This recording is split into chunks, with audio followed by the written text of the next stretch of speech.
Assalamualaikum warahmatullahi wabarakatuh. Alhamdulillahirrabbilalamin. Kali ini kita akan membahas kembali tentang apa itu larutan penyangga. Larutan penyangga adalah larutan yang pH-nya relatif tetap atau tidak berubah pada penambahan sedikit asam dan atau sedikit basa.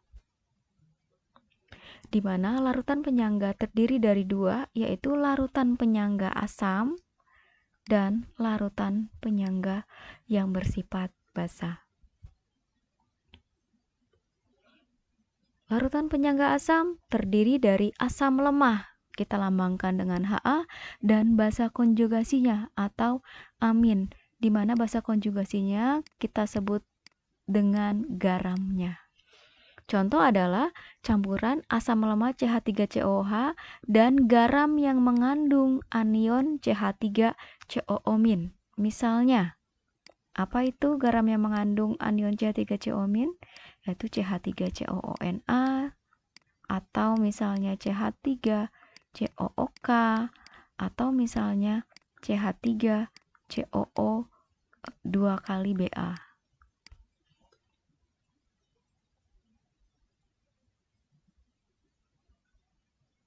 Bagaimanakah cara membuat larutan penyangga asam? Ada dua cara. Yang pertama cara langsung, yaitu mencampurkan asam lemah dengan garamnya. Contohnya kita mencampurkan asam lemah CH3COOH dengan garam CH3COONA. Maka campuran tersebut akan menghasilkan larutan penyangga yang bersifat asam. Di mana rumusnya kita mencari konsentrasi H+ sama dengan Ka kali konsentrasi asam lemah per konsentrasi garamnya. Di mana kita ketahui bahwa Ka adalah tetapan ionisasi asam lemah.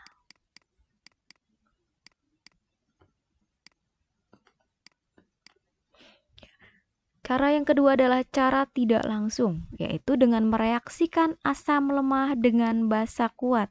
Misalnya apa? Misalnya CH3COOH.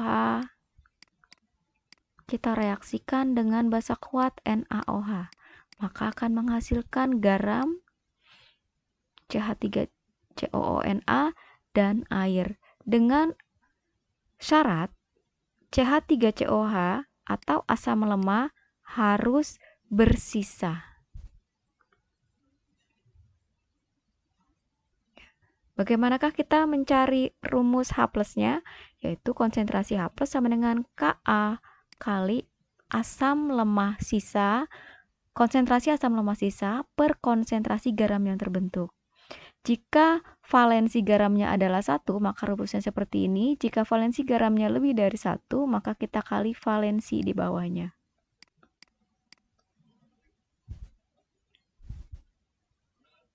Lanjut. Pada sistem terdapat kesetimbangan Ha menghasilkan konsentrasi H+ plus amin. Ya, contohnya misalnya NaA akan menghasilkan Na+ dan amin. Ka sama dengan konsentrasi H+ kali konsentrasi amin per konsentrasi asam Ha. Di mana dari rumus ini kita bisa mencari konsentrasi H+ sama dengan Ka kali konsentrasi Ha per konsentrasi amin. Ha merupakan asam lemah sehingga ion amin yang dihasilkan sangat sedikit dan dapat diabaikan. Maka konsentrasi amin sama dengan konsentrasi amin yang berasal dari NaA. Selanjutnya, larutan penyangga basa, yaitu sistem penyangga yang terdiri dari basa lemah BOH dan asam konjugasinya atau kita sebut dengan garamnya. Misalnya campuran dari basa lemah NH3 dengan garam yang mengandung ion NH4+. Contohnya garam yang mengandung ion NH4+, misalnya NH4Cl, NH4 2 kali SO4 atau amonium sulfat dan sebagainya. Intinya yang mengandung ion NH4+.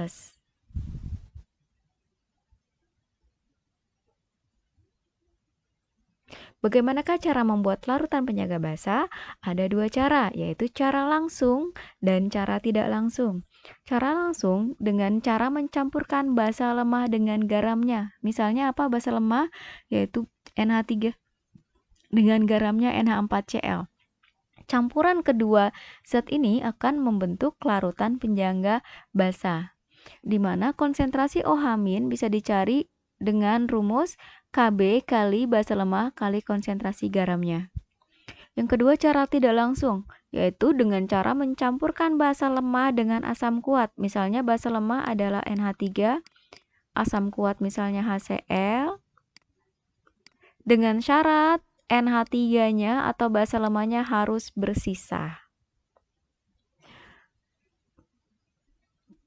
Rumusnya untuk mencari OH-nya, konsentrasi OH- sama dengan Kb kali konsentrasi basa lemah sisa per konsentrasi garam yang terbentuk.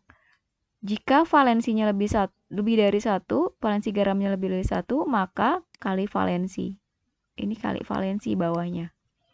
Contoh yang konsentrasi garam yang terbentuk valensinya lebih dari 1, misalnya NH4 2 kali SO4, di mana valensi garamnya adalah 2.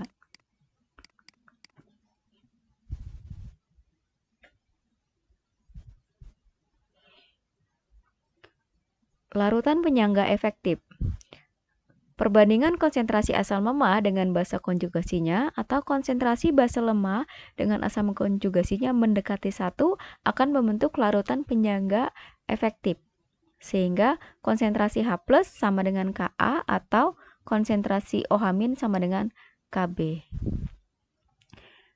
Larutan penyangga dalam kehidupan sehari-hari bisa kita temui dalam darah. Misalnya, kesetimbangan antara HCOO- dengan H2CO3. Ini adalah sistem penyangga yang ada di dalam darah.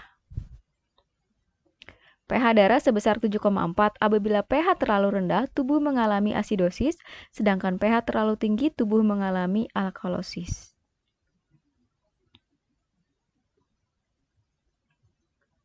Contoh sistem penyangga di dalam tubuh lainnya adalah sistem penyangga di dalam cairan sel, yaitu perpaduan antara H2PO4- dengan HPO4-2-. Ya. Kedua zat ini berfungsi untuk mempertahankan pH di dalam cairan sel. Cairan sel media untuk reaksi metabolisme melibatkan enzim, maka enzim bekerja dengan baik pada pH tertentu, sehingga fungsi dari cairan sel ini adalah mempertahankan pH di dalam cairan sel tersebut. Seperti itu kegunaan dari atau contoh dari sistem penyangga yang ada di dalam tubuh. Demikian pembahasan tentang larutan penyangga kita kali ini. Kita akhiri dengan membaca hamdalah, alhamdulillahirabbil alamin. Wassalamualaikum warahmatullahi wabarakatuh.